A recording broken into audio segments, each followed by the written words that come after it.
Bonjour à tous, alors aujourd'hui une vidéo un petit peu originale puisqu'en réalité, lorsque la dernière fois j'ai mis en ligne les 4 parties de votre interview sur Numa Phishing, il y a des gens un peu observateurs ou qui s'ennuyaient sans doute en m'écoutant parler qui m'ont posé la question, mais qu'est-ce que c'est qu'il y a au-dessus là, et en particulier les leurs qu'il y a là. Alors je vais répondre à cette question parce que c'est vrai que c'est intéressant. Chez moi, pour ceux qui me connaissent, il y a très très peu d'éléments qui rappellent la pêche. Mon matériel de pêche n'est pas ici, et puis décoration n'a rien à voir, parce que ça fait très longtemps que je travaille dans la pêche, donc quand je suis chez moi, déjà que je travaille depuis chez moi, surtout le soir, j'aime bien penser un petit peu à autre chose. Mais j'ai effectivement quelques éléments qui sont en fait des souvenirs de pêche et essentiellement de voyage. Et je vais vous les montrer. Par exemple, celui-ci, je ne sais pas si on verra bien, c'est un Saltiga Popper, si mes souvenirs sont bons. Voilà, c'est un Saltiga Popper de chez Daiwa. Et comme vous voyez, il est extrêmement marqué. On voit des impacts, gros impacts, comme si on avait tiré dessus un peu la carabine à air comprimé. Et en fait, c'est un alligator qui a fait ça. C'était en voyage avec Ryusuke en Argentine, sur le tournage d'un film qui s'appelait Daiwa Expedition, c'était le 3e et dernier, qui est d'ailleurs en ligne sur Numa Phishing, qui est un très, très joli film, vous pouvez le regarder. Et en fait, on avait réussi l'exploit, parce qu'à chaque fois on essaye de se surpasser, on avait réussi l'exploit de foutre le 4x4 dans l'eau, un endroit, un marécage où il y a beaucoup d'alligators. Et donc on avait décidé de désarmer les poppers qu'on avait et de pêcher l'alligator. Donc évidemment, le popper généralement ne s'en remet pas tout de suite. Parmi les autres souvenirs qu'il y a ici, celui-ci est particulièrement émouvant. C'est un copain qui s'appelait Tony, qui habitait aux États-Unis, qui était habité dans l'État de New York, et qu'on avait rencontré un peu par hasard parce j'avais été embarqué dans une histoire par l'équipe de Mediacarp. On avait participé à une compétition. Et donc moi j'avais fait équipe avec le rédacteur en chef adjoint de Mediacarp de l'époque, Fred Labrousse. Et alors bon, moi j'avais participé sans participer, je m'étais plutôt occupé des smallies qu'il y avait sur le parcours. Mais Fred s'était bien entraîné lui, et puis bon, on avait fait la compétition là-bas. Et il se trouve que notre commissaire, c'était ce Tony, qui était un monsieur qui avait déjà plus de 70 ans, qui était gardien de prison, la fameuse prison d'Attica. On écoutait souvent ça dans les séries, voilà, tu verras Attica. Et en fait, on s'était lié d'amitié avec lui, et aussi parce qu'on l'avait vraiment malmené, le pauvre, on lui avait fait peser beaucoup de carpes.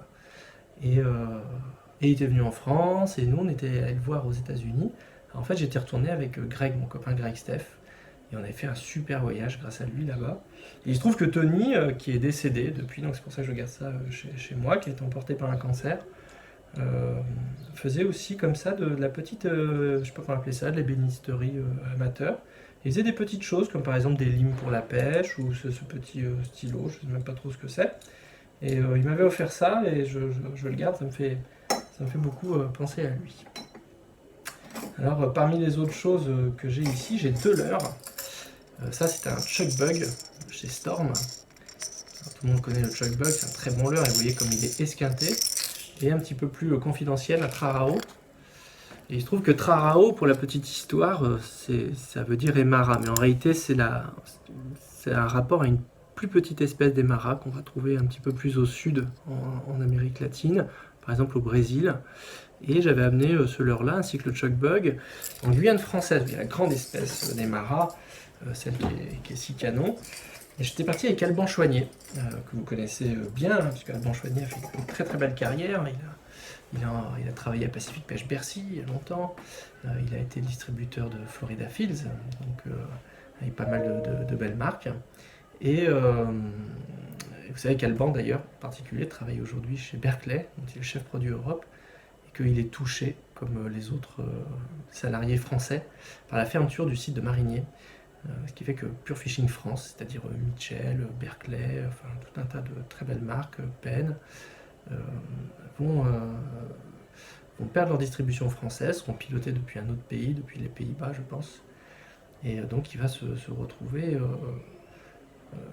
sur le carreau, comme beaucoup d'autres mecs de valeur, hein. Il y avait vraiment de très très bons éléments chez Pure Fishing. J'espère qu'ils rebondiront. Je pense à Laurent Tchéco, je pense à Pierre Chapelle, je pense à Christophe Garcia, tous ces gens-là qui sont vraiment des types épatants.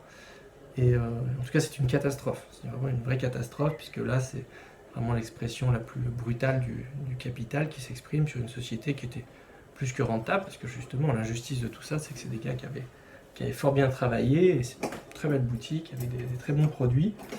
Et voilà. Et donc, Alban, on était partis ensemble pêcher les maras en Guyane, chez mon copain Patrick Fresquet. Et on avait pris beaucoup des maras.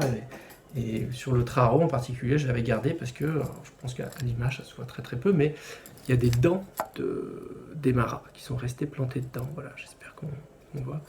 Et alors, il faut savoir, le trarao, il a beau s'appeler trarao, ça ne convient pas pour les maras, puisque à la première capture, il se remplit d'eau et il coule, il ne résiste pas.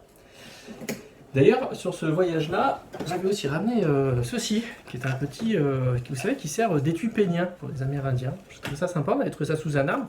En fait, la graine qui est dedans sèche, hop, elle tombe de sa capsule, on va dire. C'est une plante plus ou moins capsulaire. Et en fait, les Amérindiens s'en servent après d'étui pénien. J'avais montré ça à mon fils, ça avait beaucoup fait rire. Je crois qu'il y avait un invité, il se mettait ça sur la tub, il disait, ah, tu vois, ça fait comme un slip. Bon, petits agréments de soirée.